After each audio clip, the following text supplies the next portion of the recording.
Buljinaka, do you know that cybercrime is becoming a growing problem in Fiji?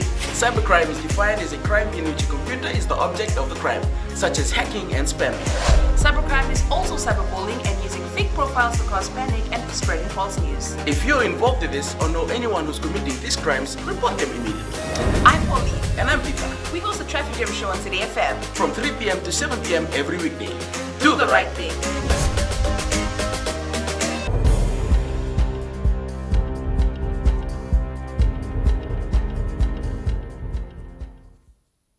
Ni sambul binaka. Se koe ongo na Vakaleleka ni nonda i tukutu koe na mbungi ente indai. E sa pakatakila na bali ni bolo ni bindingi e na nonda vanua ni soni songo pa politiki e resianga ni bia pakaritaka na nonda vito kuni e na kena pakatoroita ke taki ne wale ni kena pakadori na bindingi. Waya ni tukutu koe dhauraka o Muhammad Sanim na supervisor ni bindingi na matakani kuha. E na ngauna e vosa tuko kina ki veir na leo ni komiti ni palimendi ene kena pa tutaki e tolu na lawa se bills e kau sanim ni sabaka vida na nonra andau sanga me ro katira na ve songo pa politiki kini tubu ongo ia e sanga nindua e rambo malele mai e sabaka ndita kana ministani ve ka pa lavo o aia said kayum ni na sanga ni musuki na kenri sau na taka pa matini tu ene ambaki bo ba kai lavo e na ngaune vosa kina e na vei talonoa, me mbaleta na kena tuwani na vei ka boi lau ni ambaki vou ni matini tu e kao seet kayum, ni ndo vai ngataga na matini tu rauta ni 2.2 na bilioni na dola, me rasomi kina vo leka ni tolu sangavul na undolu na tamatataka pa matini tu. E kai na ministani na siang ni musuki na ken risau, kaungo endo ni tuputupa, me na pakamuri, me rau ni tautauti ngā kina na vei ka boi lavo e na nonda vanua. Endo na lenga so tavi toka na ngaunongo wa na nonra laura iba tani o irna leuni bonua e tobira na mate se ko na COVID-19 era usata kata ba boleka na tambana ni Fiji Council of Social Services ke na International Republican Institute e na bito koni ni USAID e na kiana sangai me valuti na takataka ni nonra vosa mbezi taki o irna leuni bonuongo.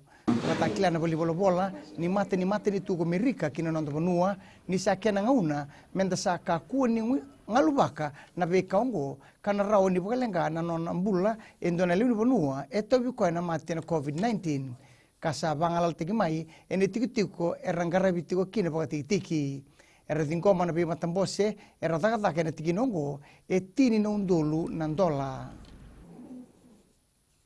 kina ngito na dorbo Manueli mai Samoa mai na timi ni rewa sa taviuni e sa posota na vei kai dora wati soni sebutia na leo ni timi ni Police White e na bugu ni nona abibadu e na kota finala ni na waka sevens e na moni madawa sa kerker telangao mai Samoa kina nona tu lesi ni timi me ka ni ribote taki na kisiongo kina tambana ni obisa Rautua wakautaga na timi e ndoni alo e na buguni kena kirei me kakua na vosa wakavitalia e na mona liba me mbaleta na vika e maiado.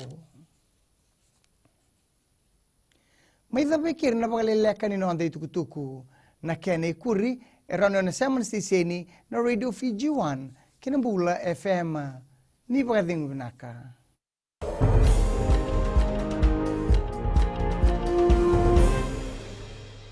O ira na ngone na nonda inuni ena beisinga ni mataka. Mersi sunga da kena loma dina kena mikron.